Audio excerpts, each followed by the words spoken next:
Hi there, Dr. Christel chiming in. Today on Ask Dr. Deb, we're going to talk about the kiddos. Do you have kids? Do you work with kids?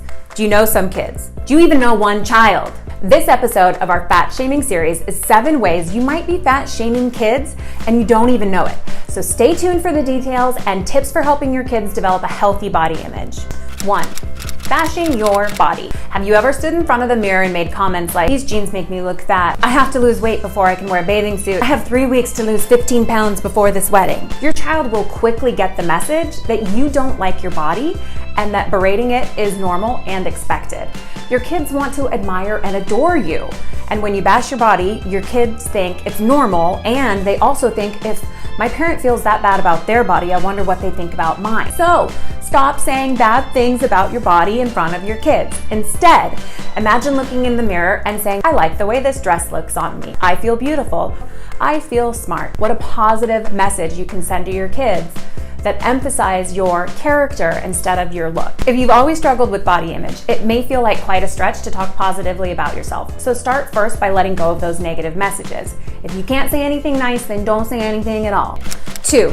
Promoting diet behavior. Diet talk is 100% normalized and even expected in our culture. I can't eat that. I'm on a diet. Don't eat that. That's too fattening. Too many cookies will make you fat. This sends a clear message that weight loss is an admirable goal, which it is not. It is in no way directly related to your health. And kids who diet are actually at a greater risk for eating disorders, binge eating, compared to kids that don't diet. Instead, don't talk about your diet in front of your children, or better yet, don't diet. We as adults often have our own issues with food and body image because we've absorbed the cultural messages about the thin ideal. So if you're caught up in that diet binge, sort of hating your body cycle, please know that there are resources that can help. So check our blog for resources that can teach you to develop a healthy relationship with food. 3. Laughing at fat jokes. Fat people continue to be the target of jokes. And if you find humor at the expense of shaming another person about their body size, your kids are basically learning that it's okay to make fun of people who are larger. Instead, stop laughing at other people's expense.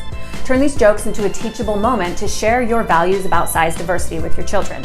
And if you want some more examples of fat shaming jokes, check out our video about fat shaming on TV. 4. Referring to food as good and bad. Oh, that's not good for you. Eat this. That's good for you. Those donuts are bad. Too much fat. Too many carbs. Gluten-free. Paleo. Of course. Access to nutritious food is important, but it's also important that kids taste a lot of different types of food. And shaming your kids for eating bad food and praising them for eating good food has shown that kids are more likely to eat whatever you deem as bad food when you're not around, even if they're not hungry. Instead, teach your kids the difference between nutritious foods and less nutritious foods and how to have a healthy relationship with food through balance. Children can learn that some foods are more nutritious and help their bodies grow strong. Other foods may be less nutritious but taste good, and the jackpot is creating both. If you're concerned about the connection between health and weight, I highly recommend reading up on the Health at Every Size approach so that you can actually support your child's health and not just focus on their body weight. 5. Treating children differently based on their size. Do you require one of your kids to exercise every day while maybe their thinner sibling doesn't? Do you allow some of your kids to have dessert and maybe others not?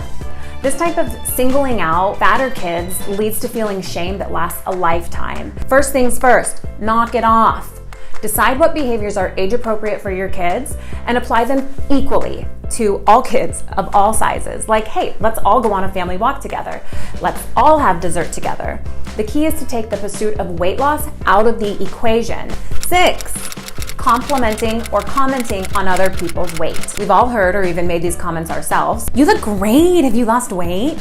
I can't believe how much weight they've gained. We've talked about this before in our fat shaming series, and when our kids hear us engage in this kind of conversation, they learn that it's acceptable to judge other people's bodies, and it's not. If we tell kids that they look great because they have a thin build, what does that mean when they gain weight? That they're no longer great? And if a teen loses weight and we compliment them, what happens if the weight comes back? Complimenting or commenting on people based on their body size is a horrible recipe for shame. Instead, best to say nothing at all. If someone you know is kind of looking for a compliment, consider saying something like, I've always valued our friendship no matter what size you are. I think you always look beautiful, and I value your character no matter what size pants you wear.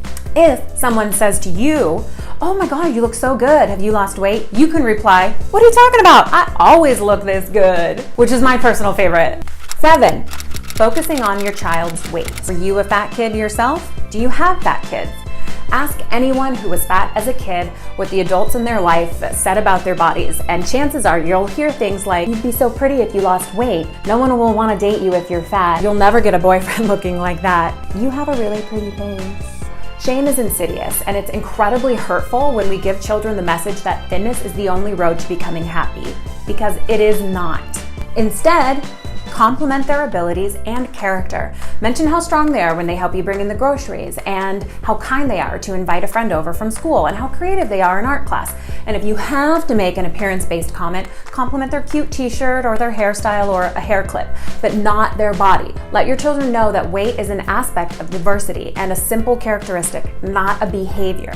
Humans come in many sizes, shapes, colors, sexualities, and genders, and these should each be honored and respected. Thanks so much for watching our video about fat shaming your kids. Are you by any chance doing any of these things? I'm not trying to shame anyone for fat shaming their kids, but this type of language and behavior can lead to lifelong body struggles. Did your parents do any of these things when you were little? Let us know. Share this video with your friends who have kids, and thank you so much for stopping by. As always, we'll catch you on the flippity flip. Make sure to like and subscribe if you haven't already. Do you have any other questions about conversations with your kids? Be sure to let us know down in the comments, and we'll get back to you right away. We want to make sure that you have got a great relationship with your own body and with your kids. Let everybody know. Protect the tiny human. A one take wonder. Because it literally sounds like someone's coming inside. Our CMO doesn't come over on Tuesdays. I mean, I'm not going to complain if somebody wants to do some yard work. But if they impede on my yard work, like where I want to do it, then we'll have problems. I can tell it's gas operated. I'm trying to think of what tools are gas operated. Or a weed whacker. Weed whacker. Are they literally in our yard? Yeah. Maybe this is a birthday present. It's your dad.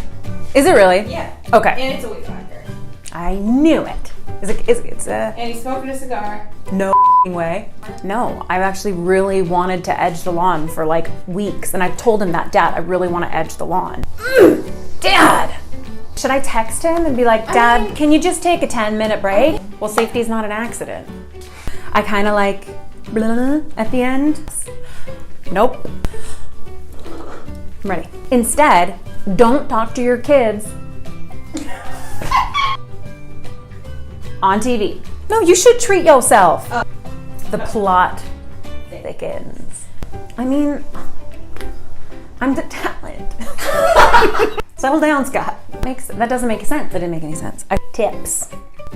Preach. What would I do without a... Who would edit the videos? Who would edit my videos? YouTube. YouTube. The internet. Have any questions? Ashley, I'm pretty serious. Were you not doing a PSA? If you or someone you know has been affected, Mr. Doogie Howser was a wonderful doctor. Yeah, we'll catch you on the flippity flip. Infecting oh my gosh. people. Let's do it What together. does that mean? Let's do it. I can do the. Why are you so loud? I've been practicing. It didn't work. No, you do the, and I'll make the sound. I'll be out of frame. Okay. Ready? Oh, I wasn't on cue. I wasn't on cue. Okay. We nailed it. That's the wrap. Bye.